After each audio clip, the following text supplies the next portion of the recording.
One evening in January 1973, 14-year-old Dolly Safran gazed out the window of her home near the Florida Everglades.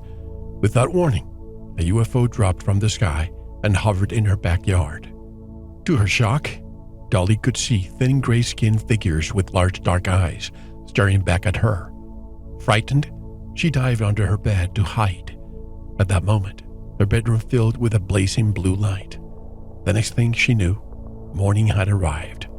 She was lying on the floor wearing somebody else's pajamas. She had been taken again. This was not her first episode of missing time. It had happened many times before. Only this time, something different happened. Dolly remembered. In fact, she remembered everything. For most of her life, Dolly has kept her encounters a complete secret. But now, she has agreed to come forward and tell the world the truth about the UFO presence on our planet. ETs are not abducting people against their will. They are not here to hurt anyone or take over our planet. The truth is, they are here to help, to heal, to guide, and enlighten. They are here, Dolly says, to ensure that everyone survives the many challenges facing humanity today. Get ready for Close Encounters of the Ultimate Kind, the Dolly Safran story. You are listening to VERITAS. If this is your first time, welcome home. To listen to tonight's full interview and all of our material, join the VERITAS family and click on the subscribe button at veritasradio.com. You can make your purchase with a credit card, PayPal, cash, check, money order, and even cryptocurrency. Don't forget to visit the VERITAS store for focused life force energy, rebounders, pure organic sulfur, flash drives with all our Sanitas and VERITAS seasons, and other great products. And if you want to get in touch with Mel, want to be a guest on this radio program, have a guest suggestion, or have feedback, just click on the contact button of our website at veritasradio.com. And now, here's your host, Mel Hostelrick. Dolly Safran began her life journey already a generational contactee. Her father, an airborne ranger in the U.S. Army, was also a contactee from an early age. Growing up was challenging for Dolly as occurrences of disappearing from her home, psychic phenomena, and unseen friends caused anxiety for her mother. Until the age of 14, Dolly's memories were not fluid. She knew strange things were happening, but could not connect reality to them. It took a huge push to fight for her conscious recall to remain intact. After gaining awareness, her life took on purpose. Nursing began her journey. Then she began serving as a civilian worker in the U.S. Department of the Treasury, and also in the Army as a Department of Defense employee. Life changed those trajectories suddenly, and she was happy to become a zookeeper and an animal baby mama for a private zoo and sanctuary in Florida, all while being taught by and working with ET. Dolly's decision to break her silence is now an imperative for her. Her story has also been captured by the author Preston Dennett. The book is titled Symmetry, A True UFO Adventure. Dolly Safran joins us from South Florida. And directly from Blue Ridge, Georgia, I'd like to introduce Dolly Safran. Hello, Dolly, and welcome to Veritas. How are you? I'm wonderful. Thank you. And I'm happy to be here. My pleasure. Well, Preston Dennett did an outstanding job encapsulating your story. He's a great author, a great researcher who I admire. He's been on this show before. And I decided to call you directly because, sometimes people are no longer with us, and I understand that. But if I can get the testimonial directly from the witness, why not, right? Mm-hmm. Yes, absolutely. There's something you said at the beginning of the book. You said that there's a quote. You say, I am two different people. I live two separate lives. What do you mean by that before we begin? It's basically, I'm a human living on this planet with everybody else. I'm living a day-to-day life. I have karma like everyone, but I also live with ET. And I commune with them and communicate with them constantly. And it is totally different living conditions and emotional, mental, all of it. It's totally different. I'm two different people. That's what I thought you meant. That's really what I thought you meant, but I wanted you to say it yourself. Now, I always like to go in chronological order because I don't want to leave any stone unturned.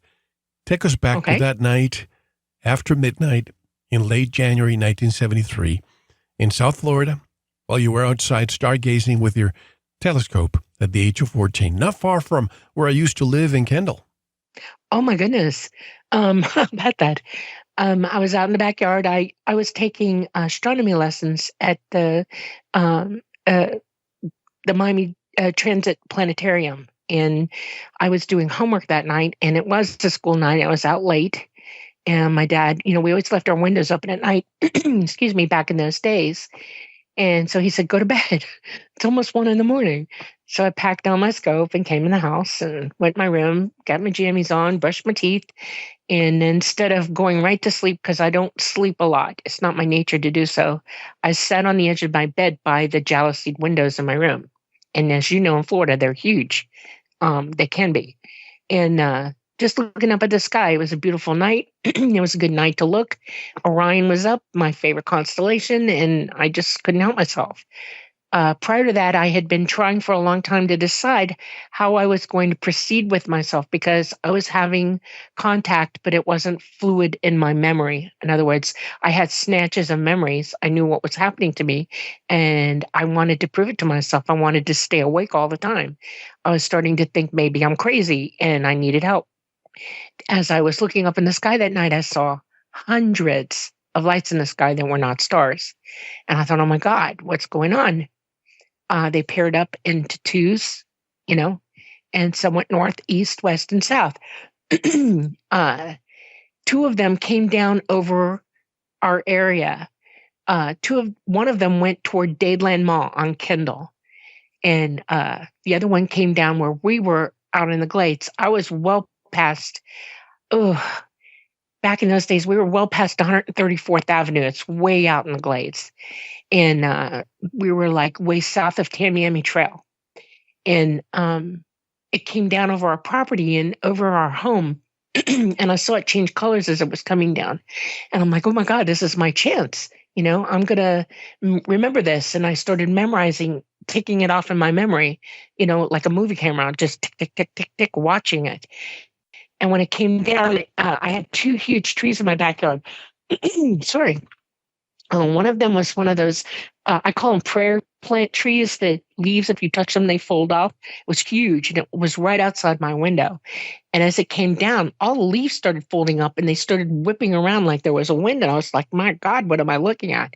And as this thing came down, it finally, I could see that it was metallic. It was a craft. And I'd never seen anything like it in my life. And that I could remember, and I started memorizing it. By the time I got up to the ports, I could see one being in each port staring me dead in the face, looking at me directly, and I panicked. And I turned, and I was going to dive under my bed. Where are you going to go in that situation? And as I made the turn, my whole room blasted me with blue-white light, and I froze. And then the next thing I know, I'm waking up on the floor in my room, dazed, and pissed off because there went my memory that night, gone, I remembered all the way up to where the blue light was, but nothing after that for that moment. And I was crying. I was upset. Why am I on my floor? It's 3:30, 4 o'clock in the morning. And I can hear my mom in the kitchen. She's cooking breakfast for my father, who left by 4:30, 5 o'clock every day. And I was like, crap, excuse my French. And so I started to get up. I was going to change and get ready for school. And then I realized I'm not wearing my pajamas. Something's wrong. I'm wearing somebody else's and they're backwards inside out. And I started to freak a little bit. And I ran in the bathroom. I took them off. I got in the shower, got dressed, and ran out to the kitchen because now I'm freaking. I need to talk, My mom was cooking. She said, make coffee. I made the coffee. I sat down at the table in the kitchen and I'm like, Mom, did y'all see anything last night? Did you hear anything? See lights? Wind? Anything? And she turned around and said, what are you talking about? And I said, well, like UFOs. And she hated the subject. My whole life has been incident after incident after incident, and it drove her crazy. And she said, no, stop talking. And I sat there defeated. And then I thought, no, I can't stop this conversation. I got to find a way to talk to her. And I drank my first cup of coffee that morning. And as I was sitting there mulling over, how do I bring this back up again? She always played the radio in the morning. You remember Paul Harvey used to be on the radio all the time in Miami. Rest of the story. And yeah, and the news came on. And the newscaster, first thing out of his mouth, 2 Dayland police officers saw UFOs last night and described the whole thing. I lost my mind. I started jumping up and down. I was like, help me. Oh my God, this is real. This is real. I was emotionally freaking out, and she whipped around on me again and she said, get out of my kitchen. You're dreaming. This is not real. Get out. And I thought, oh my God, I can't go against her. She's my mom and I know better. So I ran out the door. When I did, my dad was right there and he said, calm down, calm down. Go calm down. You're over the top. I mean, he saw I was freaking out. He said, I got to come in the kitchen and eat my breakfast. We'll talk about this later. Just go calm down. And we only have one private room in our home. It's the bathroom. So I went in there, shut the lights off, locked the door, slunk to the floor, and thought, oh my God, how am I going to remember all of this? I started replaying it in my mind, second by second by second. And by the time I got to where the light flashed, I started to have recall. I don't know if you've ever recalled something suddenly and have it punch you in the head.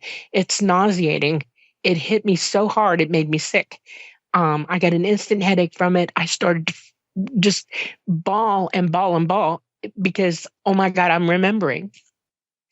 What I remembered was literally almost everything all the way back to the beginning of my life. I mean, things were coming at me right and left. I was really starting to get sick in there. I didn't know what to do. I started shaking. My memory was literally when that light hit me, I saw an energy ribbon come down through the room, and I saw those 2 beings that I saw on the porch come down this ribbon to me. And I'm thinking, what? And I'm looking at them from the side of my eye because I'm not facing where they are. And one walked around to me and he took me by the arm and turned me and walked me over to this ribbon and put my hand on it with his hand on top of me. And my whole room turned opaque, white light opaque. And I felt funny. And the next thing I know, I'm going up with this little guy, and I'm going toward my ceiling and I'm thinking, oh no. And we went right through it. We went through the tree. We came up to this craft, and the ribbon wasn't like going in a door or anything. It was like coming up along this side of it. And when we got up alongside of it, that I saw that there was an open hatch, like just suddenly there was an opening. And once my feet got up to the level of where that opening was, he shoved me in, and I landed on my keister inside the door, and they came in behind me. And the next thing I know, that door just appeared shut. In other words, I didn't see how it shut, but it was just suddenly no more door. And I looked over and there was a woman sitting next to me. I was on a, I guess you would call it a bridge. And there were 4 seats.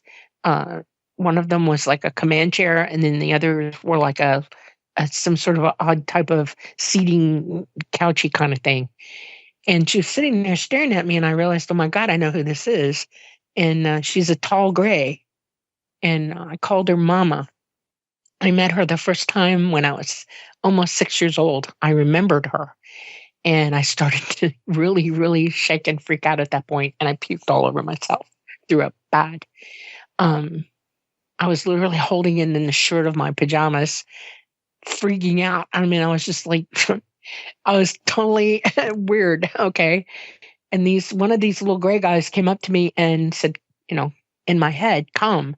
And I got up and they wrapped something around me to contain my emissions and took me down to a place where they cleaned me up. They got me something to wear. It was like a smock, dressy kind of smock thing, and brought me back up. But by this time I'm going into cold, dead shock because of what's happening to me. I mean, I really remember everything at this point. I didn't even know how to think, let alone, it was just like everything was pounding me in my head. It was excruciating. And they decided that at that point that I was going into shock. I mean, physical shock from it. And she asked them to walk me around the craft and show me everything, ground me to my surroundings because I knew where it was.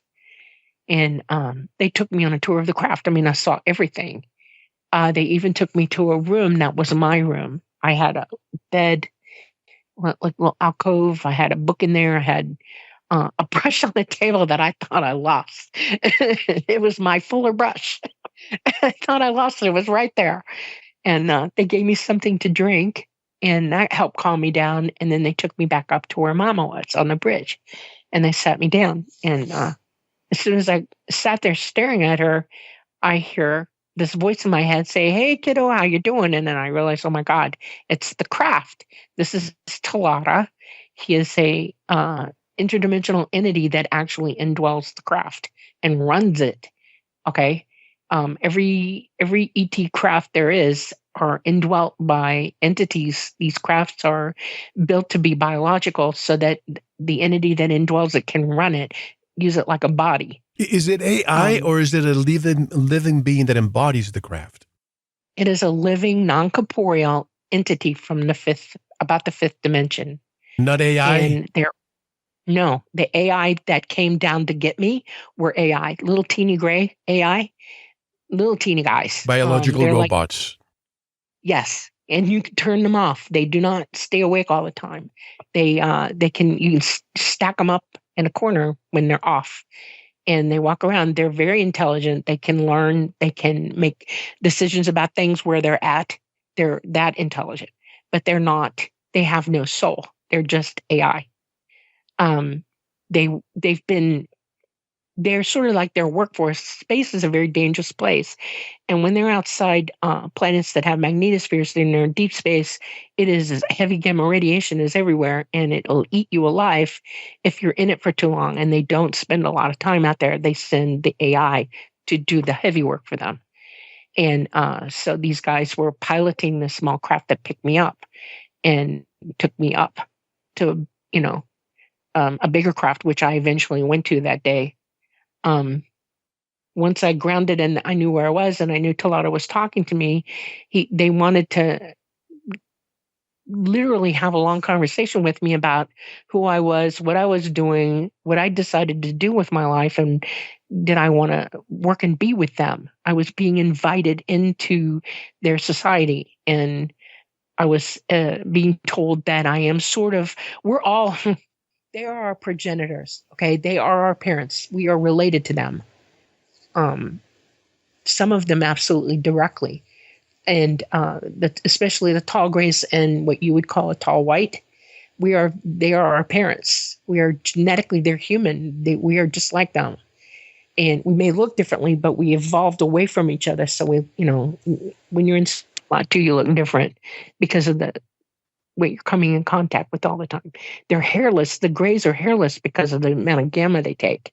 And they're also in an environment on the craft that's very electrified, and it's like constant electrolysis. You just lose your hair, and they're gone with it. It doesn't exist on their bodies anymore. Obviously, Dolly, there's a hierarchy, I believe. I mean, as you said, the biorobots, the short grays, they're biorobots without a soul. But then you have Mama, right, which is the tall gray. But you also have the tall whites. Which of the two is higher in the, let's say, food chain? Oh, they're all pretty equal. These entities, these beings have been around for so long. They've worked together for so long that everybody's equal to everybody else. They are wide open psychic. They hear everything everybody thinks. They don't have like a government like we would call a government. They have a cooperative together. There's no king, there's no queen, there's no president, none of that. There's no army, nothing. They are entities that have interests. They cooperate with one another. They do things together, and they're just all known to one another. They work together, they play together, and they hang out. And they do what they do. These are very scientific beings. These are beings who are evolving as we are. They're learning as we are. They're extremely advanced from us. And when I say wide open psychic, I'm not kidding you, on a level that is really hard to explain to you. It's like they seem like they're magic to us, and they're not. They're just psychic, and they know how to manipulate light. They travel by light. They know how to open what I would describe as a light gate and go hundreds and thousands of light years across the galaxy in half a second. That's how they get here. and their technology is so advanced that we couldn't even comprehend it. By the way, I smiled when you mentioned the Miami Space Transit Planetarium in Coconut Grove, right next to the Vizcaya Museum, the old one. That's right. Yeah. I spent many childhood summers there at the Science Museum. But the part about your pajamas, let's go back to that for a second, being put backwards. And not only that, they weren't even your pajamas. It reminds me of the story of Betty Hill, who shared a similar story of her abduction, and you both had missing time as well. Yes. I'm not surprised. I think she met Greys who are probably from Zeta Reticuli. There are 3 different races of Greys, like ethnicities of them, and they're from different parts of our galaxy. They're all the same in that they're Greys. That's their human genotype, but they just come from different areas of the galaxy. Some are from Zeta Reticuli, some are from Orion, and then some are out near past the Pleiades, way past the Pleiades. Like if you were to look through Orion and then look toward the Pleiades and then go straight out from that, they're way out there. So yeah, there's 3 ethnicities of them. Where were the ones that you interacted with from, and what are they doing here? They watch over us. We are planted here by them. We're their children. We're evolving. We were given a chance to evolve here, learn what we can learn. This dimension that we live in is very gravity heavy, and it's very specific. And there are things that we are doing here to evolve. And so they watch over us as that's happening. And they expect us to catch up with them eventually.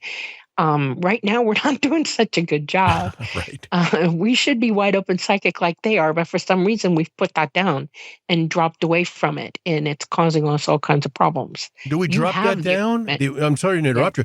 Did we drop that down, or is it?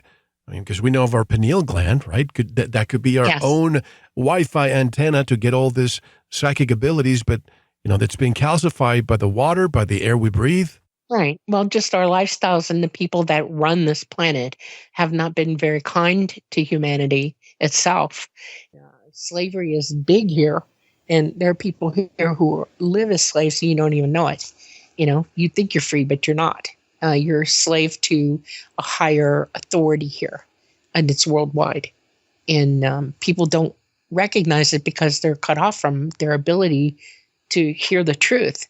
To use their own innate abilities to discern what's really going on around them. Let me go back to the story. You went to school that Monday after your event that happened at night, Saturday, Sunday. But you had a classmate, Monique, that's not her real name, who had gone on a date that Saturday evening and also saw a UFO, the same object you saw. What was your impression when you heard somebody else, plus you heard on the radio that the police was saying they saw something? I was amazed that they were so active, and why was I remembering everything and or trying to at that point? Because it took me a little while for my memory to hit me. Once I did, it took me a couple of days to assimilate what hit me. I mean, it took me literally a couple of days, and she was jumping up and down and freaking out about it all by herself. And she was like, "We got to tell people, we got to this and that." And I'm like, "No, shush, we don't, no." We'll get in trouble. People will ostracize us. Oh my God, I have problems in school now with people. You know what I'm saying? I was cut off from all of that. I didn't want that over my head either. And I knew she couldn't have taken it. So we just made a pact to be quiet. It turns out it was a good thing because she was a contactee as well. And once we both realized that, we were being contacted, both of us, her for different reasons for me. She has a younger sister who she used to tell about it privately all the time. She now, I'm sorry to say, has passed on. She had breast cancer really bad, and she didn't survive. But her sister remembers what she told her about us. There are 1 or 2 other children out where we lived out in the Glades also who I know are contactees as well. So it's like I lived in a hot area, I guess you'd call it. We were, for whatever reasons, I think there are more people in the country and around the world that are contactees as well, constant contactees, and are either aware of it or not aware of it. They're just not everybody's talking, Your father was in the military. He was an airborne ranger. and a Yes. NASA architect, a sergeant in the United States Army with a long and distinguished career. Did either of your parents have similar experiences, and are these events multi-generational? I've come to realize in my case, I can speak for myself, yes.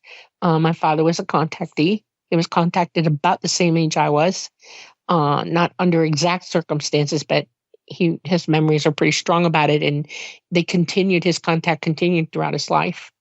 We once I realized that we were on the same page, he and I sort of just had our own quiet little talks about it. I did get to see him a couple times with ET on board, and which was really kind of cool.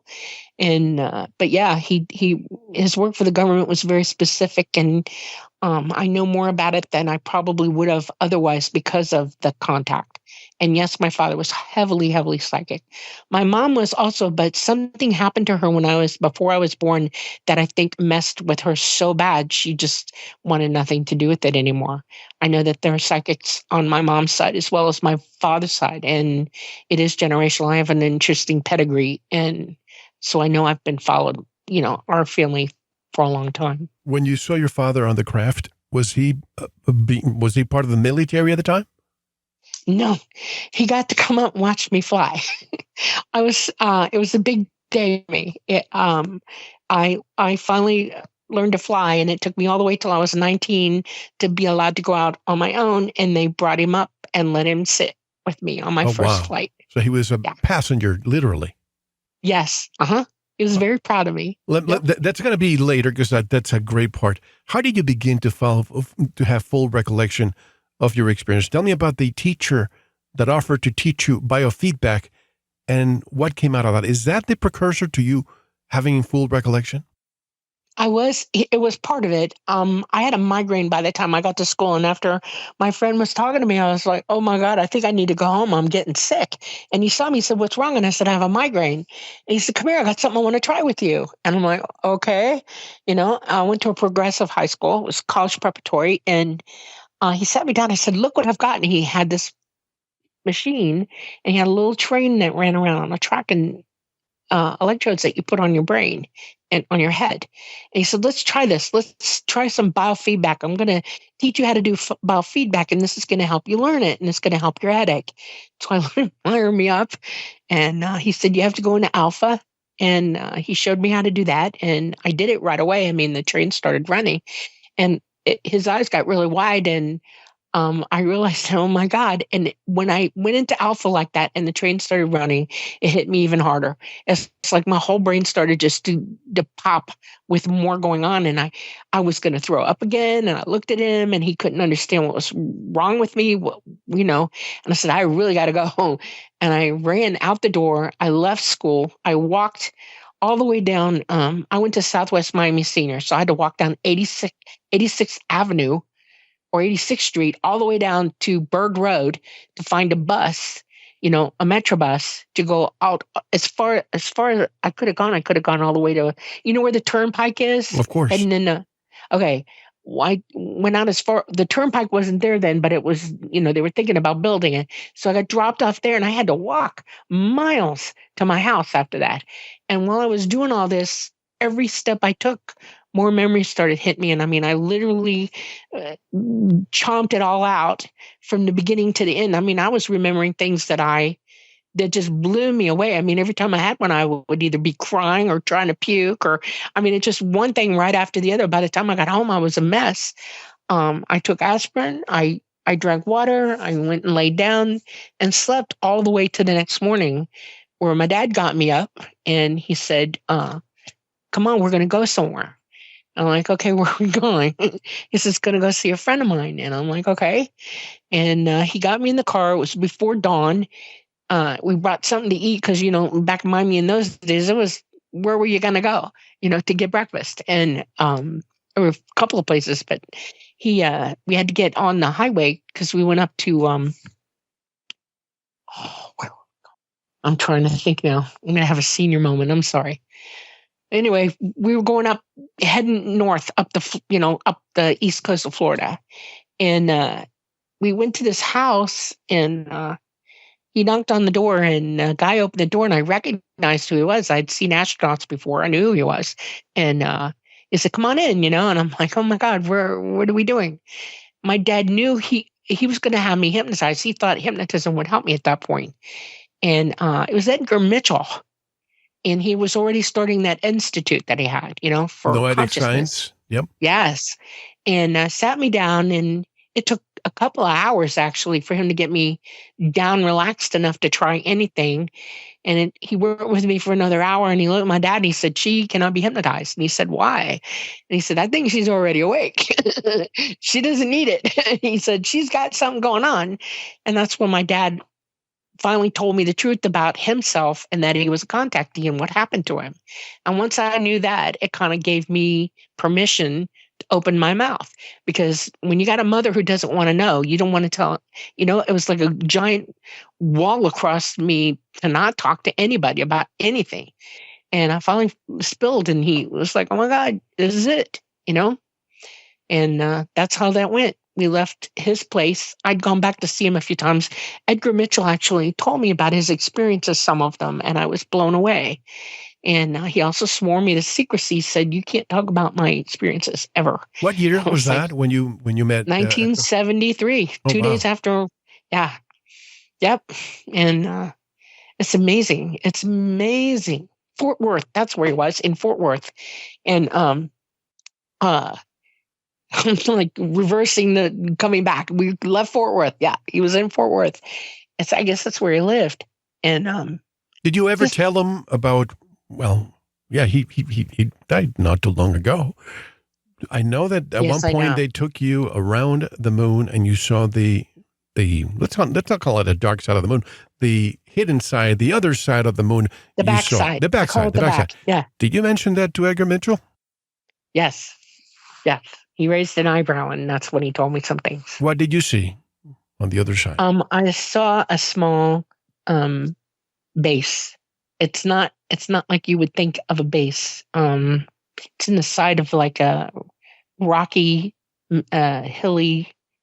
It's not in other words, it's not flat with something on top of it. It's in the side of like a big rocky outcropping hill kind of thing, and it's in it. And it's big enough, probably we're about 500 feet above it. And I want to say it's like a good size. A couple hundred people could fit in this thing. All right. I saw some, I questioned at the time. I said, "Is the moon hollow?" I mean, that literally came out of my mouth, and absolutely not. It is not hollow. Okay. It is an actual moon. Does it look like the side that we face? No, it's a little bit more, geographical back there. In other words, there aren't as many hits on that side for some reason. I've never figured that out. Why? It's pockmarked, okay, but there's not as huge many gouges out in it like on the other side. There's been some big hits on the moon from asteroids and things like that. It's taken a lot of hits, and where you see there's a lot of dust in space. Mm-hmm. I mean, tons of it, and the moon is powdery from it. And the moon would be all white looking if it had not been hit by anything. But we've had some, pretty bad hits on it, and the ground that's underneath it shows in places. That's why you'd see dark spots and valleys and big gouge outs and all kinds of stuff. The moon's not perfect anymore from that. And on the backside, though, it's a little less disturbed.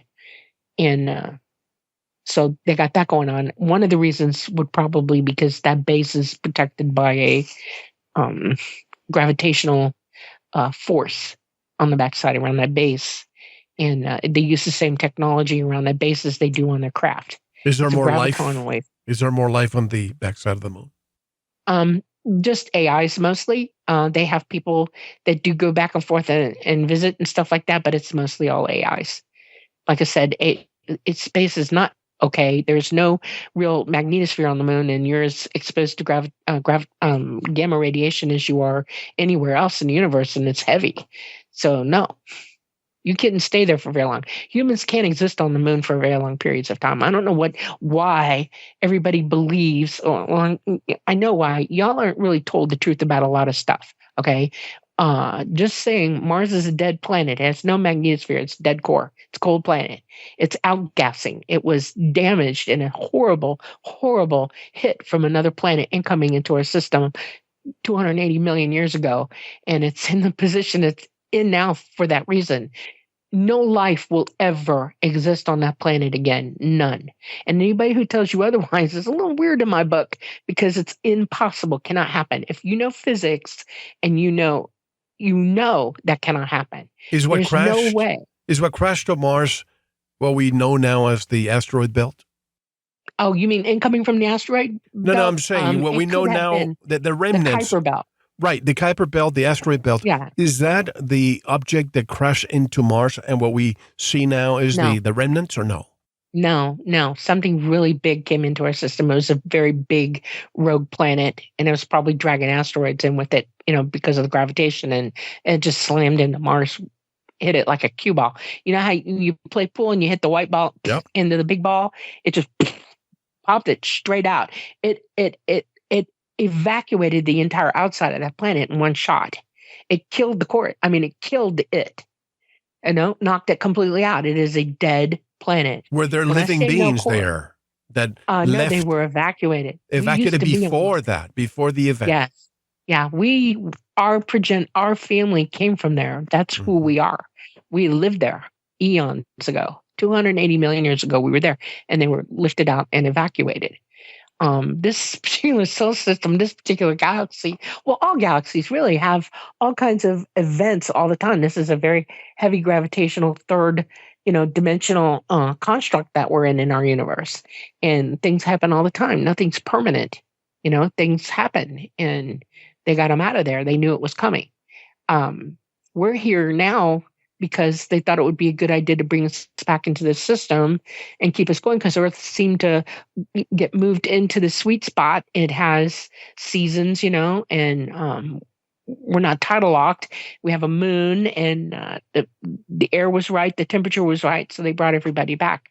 There's only one real interesting situation with that is we have cycles on this planet and with our sun, and with the universe, in fact, and every 12,000 years, our planet goes through some interesting things. Every 6,000 years, there's things that happen to us. And we have a sun that's young enough that it's still having micronovas. And they happen about every 12,000 years as well. Science is just now catching up with the fact that all suns can micronova. They can do all kinds of things. Is that what causes the, let's call them, great resets of the past? Yes, absolutely. And this particular iteration that we're in, this last 12,000 years that we're here, and we were left messages on the ground. The pyramids, all the pyramids around this planet tell a story that you're not in true understanding of. These are markers for you to figure it out. These are monuments to the fact that this happened. And what are you looking at? And the mathematics of it. And there are a lot of scientists who do know the truth of it, and they just don't talk, which I find kind of weird. But like I said, not everybody here is told the truth about everything. No, look at the Derinkuyu in Turkey. You have these underground cities that can fit millions of people, and this is thousands of years ago. Did they know something? Did they hide their people there, hiding from this, let's call it a micronova? Well, we have one other thing that's happening. Our planet has a wobble because we were hit by debris from Mars being bashed around. It made our core bubble out somewhat, and we developed a wobble because of it. And in the wobble, our planet will roll over about every 6,000 years. It's called the Noah event. And what happens when that rollover happens and we change latitude for a planet, and it's a big deal. There's a lot of wind first when it starts to happen. It'll cut everything down, literally strip the planet. Then water covers the planet, and then it goes into an ice age for a while. It calms down. ET pretty much picks everybody up, by the way. Noah was not in a boat on the water. Noah was in a craft. The story that you were told was by people who had no idea of technology at that time. And it's really hard to explain to people that there's a race of beings who take everything and everyone off this planet when this event's coming and move you out of the way so that when it does happen, and then they bring you back. And that's what happens here about every 7,000 years. And But then where do there's we 12,000 go? years. Obviously, it takes time before things Yeah. get back to somewhat normal. Where do we go if they take us somewhere? And how long? There are planets all over our galaxy, safe havens for us. Some of them are in the Orion cluster. Some of them are in the Zeta Reticuli. Some of them are I can't really say. I don't want to give this away. This is something that I've been told to be very careful what comes out of my mouth to you all about this. But there are places for you to go, and they take you. There's about 4 or 5 different planets. They split everybody up, and they take you different places and give you room and places to go. Some people don't. You're one of the messages that I'm bringing to everybody right now, that I've decided that it was time, and I wanted to stick my neck out because it's a big neck to stick out. It's dangerous for me to be doing this, but I'm doing it, is that the non-truth telling on this planet is so bad, and you are so clueless that somebody had to go, wait, listen to what I'm telling you. You need to think about this. One, you need to start using your abilities. You have a pineal gland, as you said, in your brain. You are innately psychic. This is a natural phenomenon for you. You've experienced it your whole life in spurts and pieces, but you haven't really conjoined to it to use it properly. You've been talked out of it. The negativity on this planet is so bad, it's really hard to learn how to use your innate abilities under the circumstances. Like I said, we're all mental slaves here. They want you to wake up. It's time. We're getting close to big things happening, and they want you on board. They want you to use what you've got, because you need to be able to hear what they tell you. You need to be able to communicate with them. You can't make somebody psychic. You're either psychic, using it, or you're being shut up like you're a deaf person. They want you to use it. They want you to learn. Russell Targ was this an FBI guy, NSA, CIA, all of that. Remote And viewer. he left. Yes, and he knew this was coming, and he left some beautiful things on the internet for everybody. One of them is ESP Trainer. Go get it. It's you can put it on your phone, on your computer. It's for Android or iPhone, desktop, whatever. Put it on your system and use it. It tracks you. It teaches you. It shows you when you're right, when you're not. It enjoins you to get everybody in your family on board. If you have small children, let your children be psychic. When they start telling you things, do not poo-poo it. Tell them, hey, what do you mean? And explain, make it a game with them. They will immediately begin to really develop their abilities. Let them. Okay? Because once you're psychic, wide open psychic, you start hearing the truth. The universe is a very chatty place. The universe is a universal mind. It's constantly thinking and talking. You can download from it. I mean, Tesla was proof of that. Okay? There are lots of people who tell you, I can hear the universe download to me, and it'll give you technical information. It'll teach you anything you want to learn, but you have to use your abilities to hear it. By the way, as you're speaking, because I want to make sure I give the audience the right app, I went to put a ESP Trainer on an iPhone, and I get a plethora of others, but it doesn't show which one exactly. Do you know which one it is? The one is the red, green, blue, and yellow squared one. It sort of looked like a Windows thing, and it'll say Russell Targ in the application. It's Russell Targ ESP Trainer. That's the exact name of it.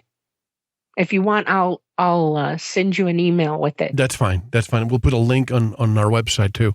This is so fascinating. Let me go back to your story, but there's little pieces that I like to dissect. You say the craft looked bigger inside than outside. Did you find out how that was possible? Yes. Tilatus, because he's indwelling this craft and it's biological, when we breathe, we can expand our chest. Yes? We can move our limbs and make things happen with our body.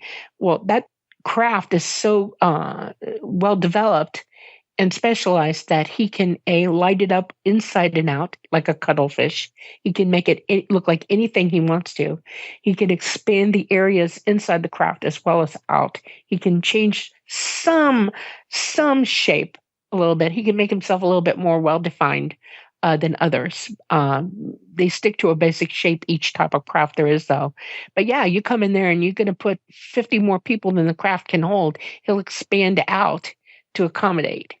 And yes, it can look very big, or he can move parts of the craft on the inside for different things that are going on. Like if they need a surgical area or an area for plants or animals, he can accommodate it. He can change himself on the inside by moving things around to accommodate you.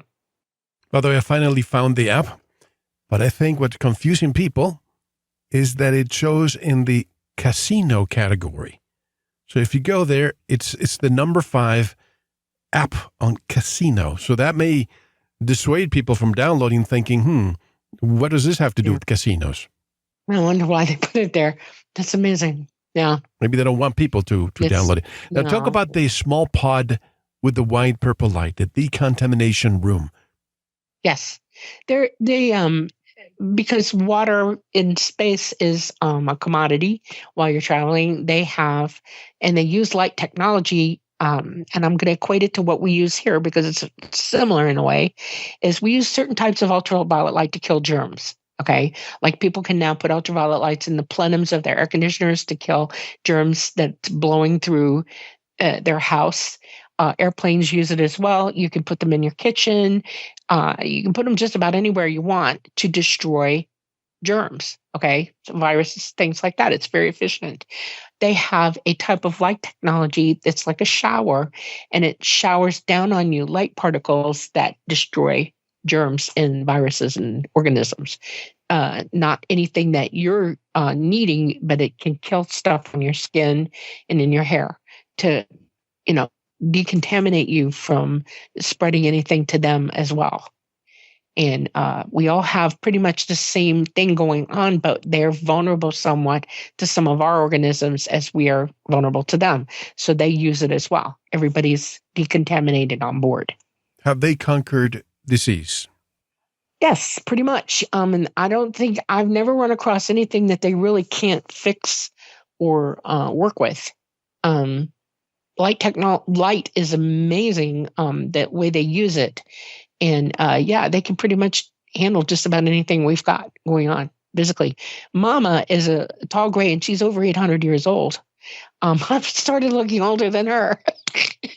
I was staring at her one day and I was thinking, I look older than you now. This is not right, and she just laughed at me. She thought it was funny. But it's true. They live a long time because of this. Once you calm down and were decontaminated, this is a fascinating part. You were given a tour of the craft. Can you describe in detail what you saw? Well, I can tell you a little bit about their technology. The first thing I saw was the room where they, it's a power room. It's the very base room in there. It's the bottom of the craft, and it can raise up or lower down depending on what they're using it for. They have huge batteries in there, and they store power in there. They need a lot of electricity to run the emitters that process through a gravitational wave guides that move their technology around to hold the craft in a stasis of energy. And so they have those. And when they're not flying full force, in other words, they have another type of technology where they are somewhat nuclear. It is not nuclear like we know it. They burn an element. Some of y'all know what it is already. It's element 115. Bob Lazar tried to explain it to everybody. And when they burn it, it's very efficient. It's a very heavy element that burns completely through. In other words, they use very small bits of it, and it can create huge amounts of gravitational energy. That's what I mean by graviton wave. And it's efficient as in it burns itself totally out. There's no leftovers from it. There's no waste, nuclear waste from it. It's a very small chamber. It doesn't take much. So when they're out in space and they're away from us, because it's dangerous to be around them when they're using that technology, the field they create is so electrified and so intense that it can hurt us. So they only fly outside our atmosphere with it. When they come in, they're on batteries. So those are the two principal energies that they are using on board this craft, and they're in the lower part of the craft. There's a central core that go up through every craft, and that's where the gravitational waves from this nuclear chamber filter up through to go to the emitters. The small craft have like 2 emitters up top in the back, and there's usually one in the front, or vice versa. It just depends on which way they're moving. Um, that's on the 2 lower floors. Then there's a middle floor where they have, in the very small crafts, there's no food or anything like that on board. It's short hops. So they have a place where you can lie down for 20 minutes if you need to take a rest or whatever. But there's no like sleeping quarters. It's just all around in a circle all the way around the craft.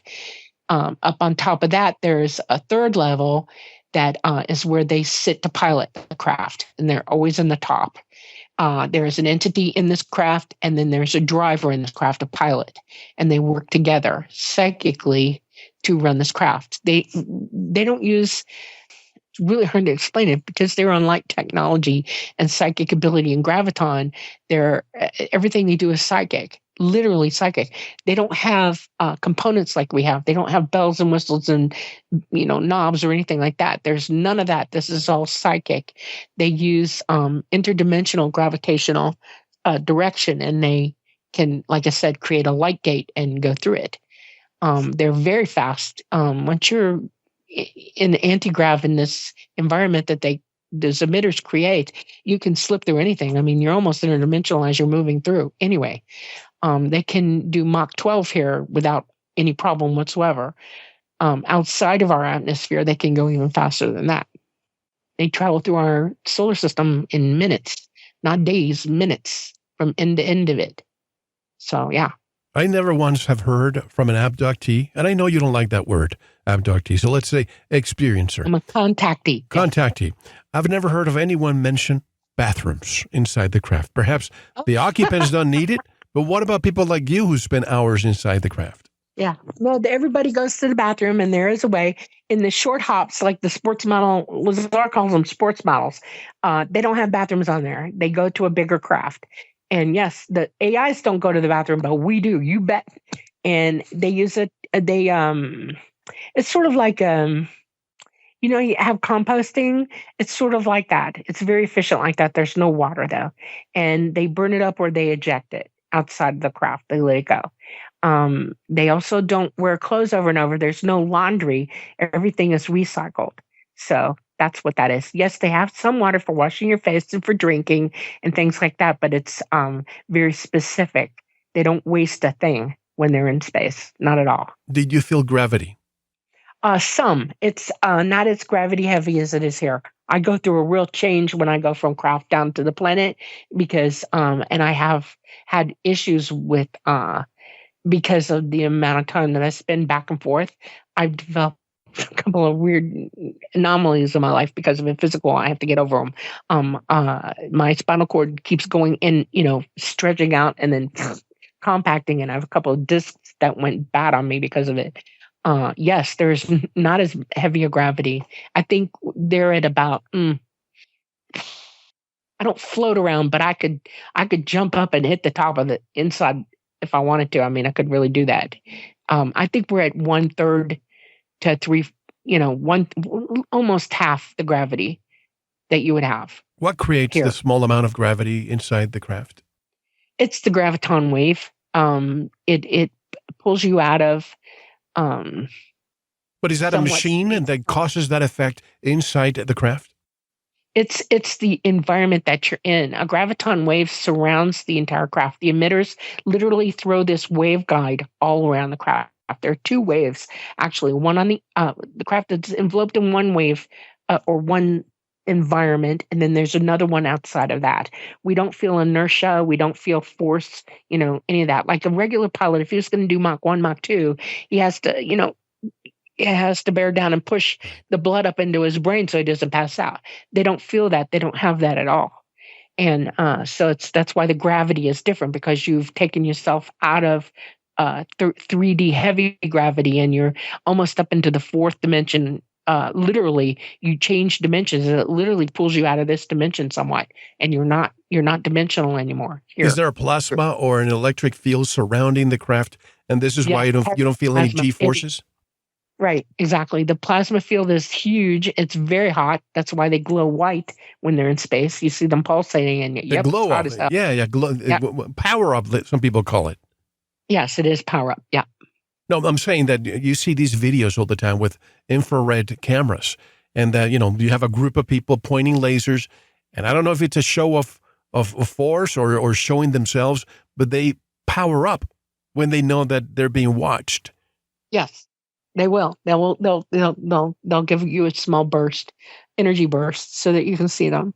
Are And they the same? Are these power up craft that we see all the time? And I have so many videos to show. Are they the same? Can I call it ETs, the same type, or are they different ones doing the same thing? In my experience, I've seen the small. Okay, so they've got drones. Okay, and they're pretty big drones. They one or two AIs can actually fit in them, and they do fly them.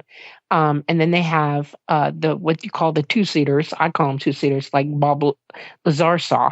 Okay, and then there would be Telautocytes. Is about a 150-foot diameter, and he has like little grappling hooks. He's not completely round. He has some interesting push out shape to him. Like if you look at him sideways, he looks like he's like a dome, and then another dome behind that. He's sort of circular. He gets close, and he has grappling hooks on either side of him, and that's because his type of craft can hold on to other crafts. They fly in tandem together, sometimes for reasons, and then there's some bigger than that. We're getting into mothership types where they actually do have living quarters, spaces where you can eat, they cook, you have long transport, that kind of thing. And they'll move bigger things on the mother craft. And they also carry the smaller craft on them. One size mother craft can carry about 1,000 Telata types craft, and probably 5,000 more of that of the smaller ones. They're huge. They tend to glow purple in our atmosphere. If you see, like if you're ever looking in the night sky and you see this great big purple patch out there and it's huge, like sun size, that's a mothership looking at you. It's up there. You can see it. If you see purple in the night sky, like that light purple, that's a mothercraft looking at you. For the record, I think it was 2011 or 2012, the first time I ever saw what I would call like a real UFO. I was sitting in a field in Washington, and I looked up and I was waiting and, hoping. All of a sudden I see this purple as you just described it, a purple light approaching. Yeah. And as it's passing above me, it just became gold, a power up, and it became gold. And then immediately after it became purple again. Are these the craft that you're talking about? Yes, absolutely. That's a mothercraft. Yep. You saw one. That's real. You just described it perfectly. That's it. And I had a camera with me, but I was so mesmerized that I didn't even turn it on. But somebody else did. And they showed it. They forwarded the video to me. Now, if Telera is a living being, where was Telera's intelligence located? He's a bilocal. In other words, he can be anywhere he wants to be. By the way, you keep calling, I don't mean to interrupt you. You keep calling he. How do you determine is he or she or what? He has decided that he is male. He is male. He's been male for eons and eons and eons, and he sees himself as a male. He literally is non-corporeal. He had a body at some point, way, way, way back. But by the way, I'm not arguing the pronouns. I just wanted to know what was the he from? Yeah. Yeah, he's a male entity. I think of him as a male. He's permanently male. He's decided he's permanently male. Before that, he would switch back and forth like we all do. We all reincarnate. We all come back all over the universe. I mean, you can be born here. You can be born halfway across the universe, in this galaxy, wherever. You can be born as anything, biological human type. But there are human genotypes throughout our entire universe. It's the construct of our universe. That's how it evolved and what it is.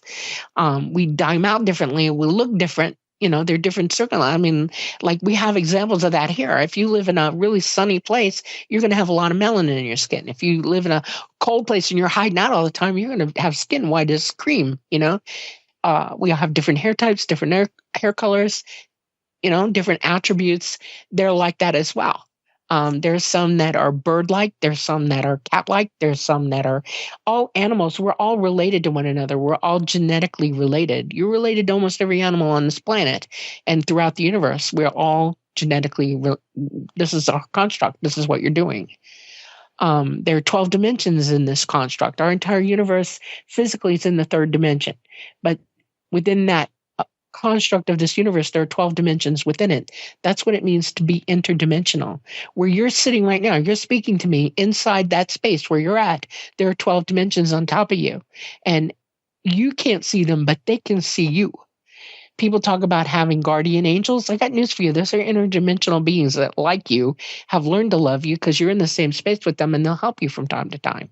People talk about seeing angels. These are entities who are non-corporeal, some of them are interdimensional corporeal, and you see them and they look like angels. That's what you're seeing. It's very, very complicated, and there's a lot going on out there. And it's really hard for y'all to know the truth of it because you can't see it. Once you start using your psychic abilities, things will start happening to you. Your eyes will open. You'll see energy for what it really is. You'll see these things happening around you, and you'll go, "Oh wow!" You know. Where are these craft? Where are these craft made? And is it a scout craft that belongs to a bigger ship, or is that small craft capable of going from, say, point A to point B without being part of a larger craft? No, they don't. They don't light gate like the bigger ones do. They have to go to a bigger craft to light gate. So the small ones are just here. Okay, they transport them here, and they're all around us right now. We have lots and lots and lots of drones around us watching us. We also have in our solar system several what you would call the knights, those watching our system and watching what's happening here. ET is not exactly around us right now. Our magnetosphere is down. It's about, some people argue about this. Some people want to say 20. I'm saying it's closer to 40% down. We have tons of gamma coming on us for the last 80 to 100 years. It's bad. And they can no longer fly here right now. It's too dangerous. So they've backed out. Can they keep in contact with us? Yes. Their abilities are so far advanced, it doesn't matter where they are in our galaxy, they can keep up with us. They've got technology out and around us that keep an eye on us. They're waiting for things to happen now to where things start to repair, like our magnetosphere, our poles are changing. Once that switches and our magnetosphere gains a lot more strength to it, then they can come back. But it's just not safe. They keep crashing. That's why they've crashed so much over these years. It started about 80 years ago, and it's just gotten worse and worse and worse until about a year and a half ago, and they went, "Oop, that's it, we're done," and they left. So, yeah. Now, explain again, what can we say Roswell is an example of that? Yeah. An erratic magnetosphere literally causes the gravitational field lines that surround our planet to go haywire from time to time, or just suddenly disappear and then reorganize again and come back up. They skiff those lines. The technology they use is magnetic, okay? And they either repel or attract a magnetic field around this Earth to fly here. They use them like surfboards in the ocean. Okay. And it's called skiffing. And they're so erratic here now that you can be flying and then suddenly you lose your wave, so to speak, and they'll go straight down. A good pilot will avoid it, see it coming and avert it. But sometimes you get a young pilot or circumstances that's really dire and they'll just go straight to the ground. It doesn't matter how gravitational they are. If they lose that guideline, they can go straight down to the ground and crash. It happens. Has happened. Is this what happens to birds? They have some magnetite in their brains that allows them to navigate.